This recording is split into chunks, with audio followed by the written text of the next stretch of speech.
Hello, আসসালামু আলাইকুম।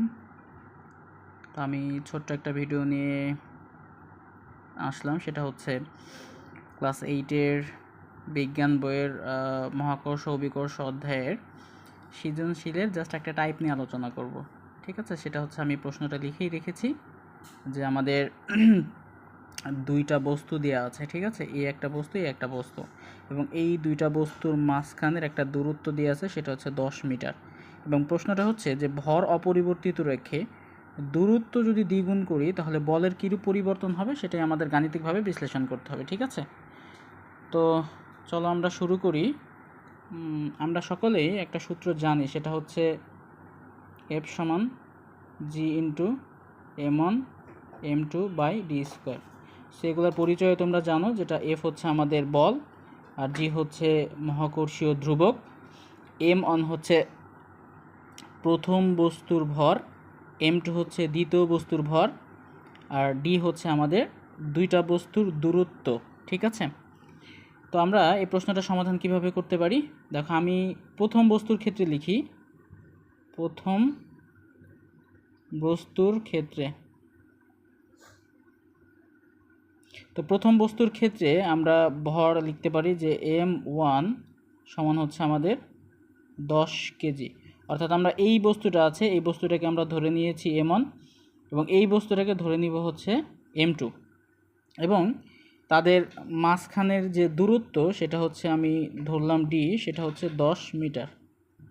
ঠিক আছে, আচ্ছা, এবং M2 হচ্ছে আমাদের কত? 20 কেজি।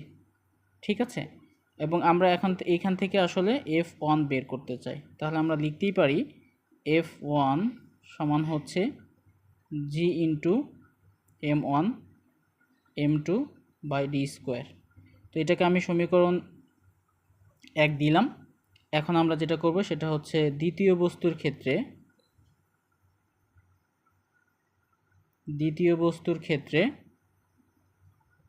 তো দ্বিতীয় বস্তুর ক্ষেত্রে আমরা, যেহেতু আমাদের বলছে ভর অপরিবর্তিত রাখতে হবে, তাহলে আমরা M1 এখানে প্রাইম দিলাম, সেটা হচ্ছে আমাদের 10 কেজি, এবং M2 প্রাইম সেটা হচ্ছে আমরা দিলাম 20 কেজি। এবং আমাদের এখানে আরও একটা কথা বলছে, যেটা হচ্ছে দূরত্বটাকে দ্বিগুণ করতে হবে। যেহেতু দূরত্ব আমাদের 10 মিটার ছিল, তাহলে এটাকে আমরা যদি ডি প্রাইম ধরি, তাহলে এটাকে দ্বিগুণ যদি করে দিই, তাহলে আমরা পেয়ে যাব হচ্ছে আমাদের 20 মিটার।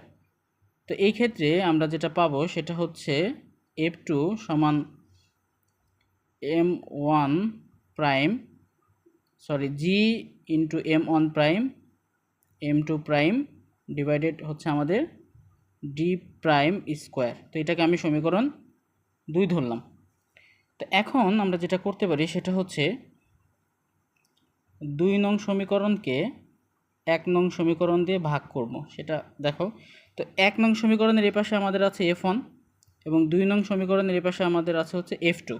তাহলে যেহেতু 2 নং সমীকরণকে ভাগ করব, তাহলে আমরা লিখতে পারি F2 ডিভাইডেড হচ্ছে F1 ইজিক্যালস টু, আমরা F2 যেহেতু উপরে লিখেছি, তো F2 এর মানটা আমরা উপরে লিখব যে G into M1 prime into M2 prime, আচ্ছা, divided D prime square.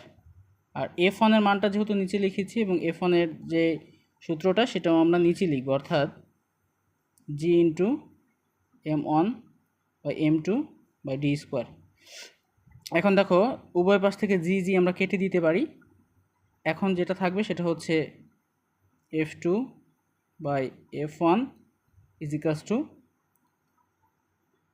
M1 prime by M2 prime, নিচে হচ্ছে আমাদের ডি প্রাইম স্কোয়ার।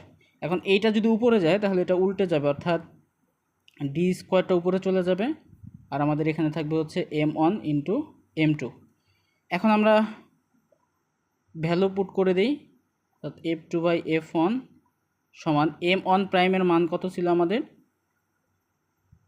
সেটা ছিল হচ্ছে 10 কেজি, অর্থাৎ 10 ইন্টু M2-র মান ছিল আমাদের হচ্ছে 20, আর ডি প্রাইম এর মান ছিল হচ্ছে আমাদের 20।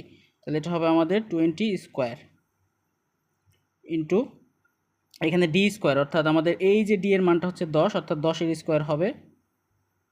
আর আমাদের হচ্ছে M1 এর মান হচ্ছে 10 এবং M2 এর মান হচ্ছে 20। তাহলে বসাই দিই, অর্থাৎ আমরা উপর নিচে কেটে দিতে পারি এই 10 আর এই 10 এবং এই 20 এই 20। তাহলে আমাদের এখানে যেটা থাকলো সেটা হচ্ছে F2/F1 ইজ ইকালস টু, উপর হচ্ছে 10 স্কোয়ার মানে 100 আর নিচে হচ্ছে 20 স্কোয়ার মানে 400। তো আমরা কাটাকাটি করে 1/4 বলতে পারি। অর্থাৎ আমরা যদি ভর অপরিবর্তিত রেখে দূরত্ব দ্বিগুণ করে দিই, তাহলে আগে যে বলটা থাকতো আর পরবর্তীতে যে বলটা হবে সেটা হচ্ছে 4/1 ভাগ হয়ে যাবে।